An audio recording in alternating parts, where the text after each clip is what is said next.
जय स्टूडेंट, आज हम लोग 11th क्लास के फिजिक्स का चैप्टर नंबर 10 तरलों के यांत्रिक गुण के अंतर्गत हम लेक्चर नंबर 12 देखने वाले हैं। ठीक है, जो लोग पीछे का लेक्चर नहीं देखे देख लेंगे। ठीक है, यहाँ पर इसके बाद ये समझ में आएगा। ठीक है, द्रव की ऊर्जा क्या होता है वो देखेंगे। किसी द्रव में 3 प्रकार की ऊर्जाएं हो सकती है। कोई भी द्रव अगर है, लिक्विड है, तो उसमें 3 प्रकार की ऊर्जा हो सकती है।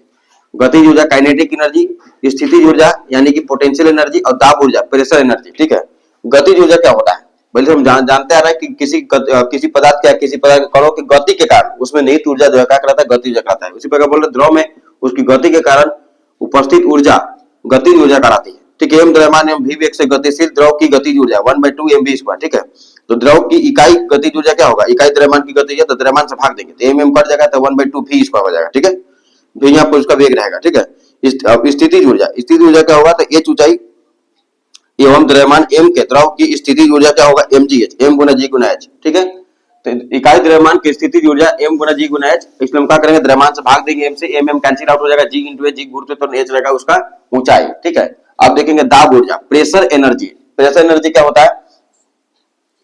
ठीक है, द्रव के दाब के कारण उसमें उपस्थित ऊर्जा दाब ऊर्जा कहलाती है। जैसे कि द्रव है, ठीक है, इसमें इसके एक सिरे पर हम लोग गुब्बारा अगर बांध देते हैं तो गुब्बारा क्या हो जाएगा, जैसे द्रव बढ़ाएंगे तो गुब्बारा का आयतन बढ़ता जाएगा। ठीक है, यानी गुब्बारा फूलता जाएगा ज्यादा। ठीक है, तो मान लेते हैं कि एक पात्र द्रव से भरा है। ठीक है, हम इसके एक सिरे पर एक पिस्टन लगा है, एक सिरा पिस्टन लगा हुआ है। ठीक है, माना पिस्टन का अनुप्रस्थ काट का क्षेत्रफल, अनुप्रस्थ काट का क्षेत्रफल ए लेते हैं हम लोग। ठीक है, ए है एवं द्रव पर आरोपित दाब पी है, द्रव पर जो दाब लग रहा है वो पी लग रहा है। ठीक है, पिस्टन पर कार्यरत बल बराबर क्या होता है, दाब गुना में क्षेत्रफल, तो पी गुना ए, क्षेत्रफल क्या है, ए है ना, और पी उसका दाब पर लगने वाला। ठीक है, क्षेत्रफल ए पर लगने वाला दाब है पी। ठीक है, यदि पिस्टन को, दाब पी है, लिख सकते हैं दाब पी है, यदि पिस्टन को डेल एक्स दूरी से विस्थापित किया जाए, मान लें कि पिस्टन को यहां से यहां तक पहुंचा दिया गया। ठीक है, तो इस बल द्वारा किया गया कार्य, ठीक है, यहां से यहां तक पहुंचाया गया तो जो बल लगा उसके द्वारा किया गया कार्य क्या होगा, तो कार्य क्या होता है, बल गुना विस्थापन। तो बल का भी जस्ट निकाले हैं, पी इंटू ए, विस्थापन कितना हुआ, डेल एक्स हुआ, तो डेल एक्स से गुना करेंगे। तो पी इंटू ए इंटू डेल एक्स हटा कर जो है हम लोग है ए इंटू डेल एक्स हटा कर क्या लगा दिए, डेल भी लगा दिए। तो ए इंटू डेल एक्स आया था, del B equal to A into del x ना, यानी कि विस्थापित द्रव का आयतन, यानी कि आयतन में परिवर्तन, यानी कि डेल बी। ठीक है, द्रव पर किया गया कार्य, यह द्रव की ऊर्जा ना, द्रव पर किया गया यह कार्य जो है द्रव की दाब ऊर्जा के बराबर होगा। जितना कार्य किया द्रव की दाब ऊर्जा के बराबर होगा। ठीक है, द्रव ही उसको उधर की ओर खिसकाया है। ठीक है, तो किया गया कार्य जो होगा द्रव की दाब ऊर्जा के बराबर होगा। ठीक है, द्रव के डेल भी आयतन में दाब ऊर्जा पी इंटू डेल भी हो जाएगा, क्या हो जाएगा, पी इंटू डेल भी, ये वाला। ठीक है, तो द्रव के डेल भी आयतन का द्रव्यमान क्या होगा, तो रो इंटू डेल भी। ठीक है, रो क्या है, घनत्व उसका, डेल भी क्या है, उसका आयतन है। ठीक है, आयतन पर तो द्रव्यमान बराबर क्या होता है, घनत्व गुना में क्या चाहिए, आयतन, जहां रो जो है द्रव का चाहिए घनत्व है, इकाई द्रव्यमान का द्रव की दाब ऊर्जा, तो क्या हो जाएगा उसमें हम लोग आयतन से इकाई द्रव्यमान की बात करें तो द्रव्यमान से क्या करेंगे, दाब ऊर्जा भाग दे देंगे, पी इंटू डेल में क्या करेंगे हम लोग, रो इंटू डेल से भाग दे देंगे। ठीक है, तो डेल बी कैंसिल आउट हो जाएगा, तो क्या हो जाएगा, दाब ऊर्जा बराबर पी इन अपॉन रो। ठीक है, अच्छा, तापमान बढ़ने पर द्रवों की श्यानता बढ़ती है घटती है, श्यानता के बारे में बात की थी। जैसे कि ठोसों में जब कोई ठोस किसी दूसरे ठोस के सतह पर गति करता है तो उनके बीच गति का विरोधी बल एक लगता है, विपरीत दिशा में जो गति का विरोध करता है ना, तो घर्षण बल बोलते हैं। लेकिन यहाँ पर सेम घर्षण की तरह की प्रकृति का ही, ठीक है, एक तरलों के बीच एक बल आरोपित होता है। ठीक है, जैसे तरल कोई तरल बहता है तो सतह बाई सतह बहता है। ठीक है, तो सतहों के बीच एक बल लगता है। ठीक है, जो विरोधी बल गति का विरोध करेगा उसको हम श्यानता बोलते हैं। क्या बोलते हैं उसको लोग, श्यानता। वह गुण श्यानता करता है, बल श्यान बल कहलाएगा, उस गुण को हम श्यानता कहेंगे। ठीक है, विस्कोसिटी अंग्रेजी में श्यानता को बोलते हैं विस्कोसिटी, हाँ विस्कोसिटी, श्यानता। अच्छा, तापमान जब बढ़ेगा तो द्रव की श्यानता, द्रव मतलब लिक्विड कोई भी चीज है, जैसे दूध है, पानी है, तेल है। ठीक है, तो तापमान बढ़ेगा तो श्यानता उसका क्या होगा, बढ़ेगा घटेगा। देखिए, तो श्यानता गुणांक जो है उसके ताप पर इस प्रकार डिपेंड करता है, श्यानता गुणांक प्रोपोर्शनल टू, यानी कि ईटा प्रोपोर्शनल टू 1/t होता है। तो तापमान अगर बढ़ेगा ना तो बड़ा संख्या से भाग देंगे तो छोटा वैल्यू प्राप्त होगा, यानी कि तापमान बढ़ने की बात बोला है, तो बढ़ेगा तो घटेगा, श्यानता क्या हो जाएगी, ठीक है, कम हो जाएगी। ठीक है, कम हो जाती है, ऑप्शन नंबर ए हो जाएगा। ठीक है, अच्छा, उसी प्रकार से बोला तापमान बढ़ाने पर गैसों की श्यानता क्या होगी, घटेगी कि बढ़ेगी, तो गैसों में थोड़ा उल्टा अलग नियम है। ठीक है, ईटा प्रोपोर्शनल टू रूट टी होता है। ठीक है, तापमान के वर्गमूल के अनुक्रमानुपाती होगा। तापमान अगर बढ़ेगा तो भी बढ़ेगा, क्योंकि ज्यादा बड़ा संख्या रहेगा ज्यादा मान देगा, बटा मुद्दा तब तो विक्रमानुपाती नहीं अनुक्रमानुपाती, ये बढ़ेगा तो भी बढ़ेगा। ठीक है, यानी कि तापमान बढ़ेगा तो द्रव की श्यानता क्या हो जाएगा, बढ़ जाएगा, ऑप्शन नंबर बी सही होगा। ठीक है, देखिए अब हम लोग देखेंगे बर्नौली का सिद्धांत। क्या देखेंगे, बर्नौली का सिद्धांत। ठीक है, जब किसी द्रव अर्थात किसी असंपीड़न और अश्यान द्रव यानी कि आदर्श द्रव की बात कर रहा है का प्रवाह धारा रेखीय होता है तो उसके इकाई द्रव्यमान की, ठीक है, दाब ऊर्जा, गतिज ऊर्जा और स्थितिज ऊर्जा का योग जो है नियत रहता है, बराबर रहता है, चेंज नहीं होता है, ठीक है। यानी कि दाब ऊर्जा प्लस गतिज ऊर्जा प्लस स्थिति ऊर्जा का होगा नियत होगा, ठीक है। दाब ऊर्जा का जस्ट पीछे देखें, दाब ऊर्जा का फॉर्मूला पी अपॉन रो और गतिज ऊर्जा का 1/2 v स्क्वायर और स्थिति ऊर्जा इकाई द्रव्यमान की, ठीक है, g इंटू एच है ना, इक्वल टू नियतांक होगा।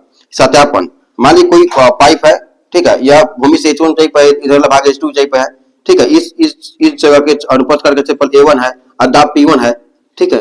और यहाँ से यहाँ तक अब मान ली कि v1 में से जब गतिशील है द्रव तो डेल्टी समय में कितना दूर जाएगा, तो v1 इंटू डेल्टी दूरी भाव का 4 गुना समय, तो v1 4 है, समय डेल्टी है, डेल्टी से गुना करेंगे। उसी प्रकार से यहाँ भी समझ लीजिए, ठीक है। यहाँ पर 2 लिया हुआ है, बस कुछ नहीं, बाकी सब सेम है, ठीक है। डी सिरा भी है, यहाँ पर h2 ऊंचाई बैठ जाएगा, ठीक है। अच्छा, दूसरे सिरे बीसी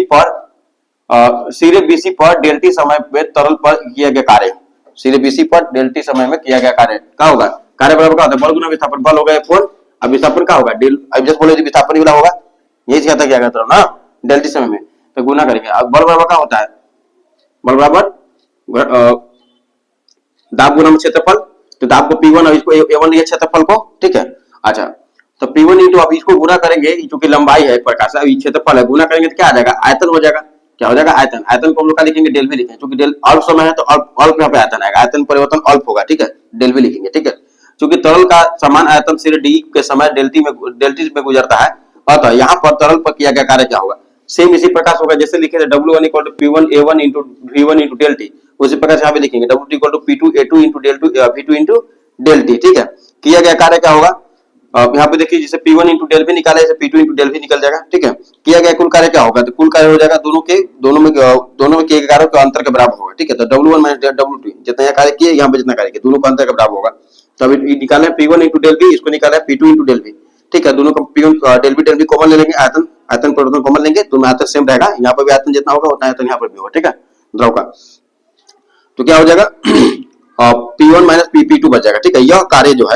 यह कार्य तरल के गति ऊर्जा में परिवर्तन तथा स्थिति ऊर्जा में परिवर्तन के योग के बराबर है। ये जो कार्य गति ऊर्जा में परिवर्तन जितना हुआ है और स्थिति ऊर्जा में परिवर्तन के योग के बराबर है। तो पहले स्थिति ऊर्जा में परिवर्तन कितना होगा उसको पहले निकालते हैं। स्थिति ऊर्जा परिवर्तन कितना होगा, रो इंटू, ठीक है, जी इंटू mgh होता है ना, mgh, m द्रव्यमान क्या हो जाएगा, द्रव्यमान बराबर क्या होता है, घनत्व गुना में आयतन। अच्छा, डेल भी आपको लिया गया है स्थिति ऊर्जा ना, स्थिति ऊर्जा हम पूछ रहे हैं, m गुना g गुना h ना, तो m यहाँ पे क्या रहेगा, रो ना, और m गुना g गुना h, g रहेगा यहाँ पर, और एक रो को अब डेल भी को गुना करेंगे, घनत्व गुना में आयतन है, घनत्व गुना आयतन का द्रव्यमान होगा, और g कैसे होगा, mgh फॉर्मूला होता है ना, स्थिति ऊर्जा फॉर्मूला पता है ना, mgh स्थिति ऊर्जा का फॉर्मूला, स्थिति ऊर्जा का फॉर्मूला ये वाला पता है, mgh वही m मतलब आप समझ रो इंटू डेल भी गुना कीजिए, अब g जस्ट के तसाव h2 लिया गया ये वाला, ठीक है। और उसी प्रकार से रो इंटू जी इंटू डेल भी माइनस H1, अब स्थिति ऊर्जा परिवर्तन निकाले, यहाँ वाला क्या करेंगे हम लोग, H2 ये वाला लिया गया है, ठीक है, इसमें से इसको घटाएंगे, ठीक है।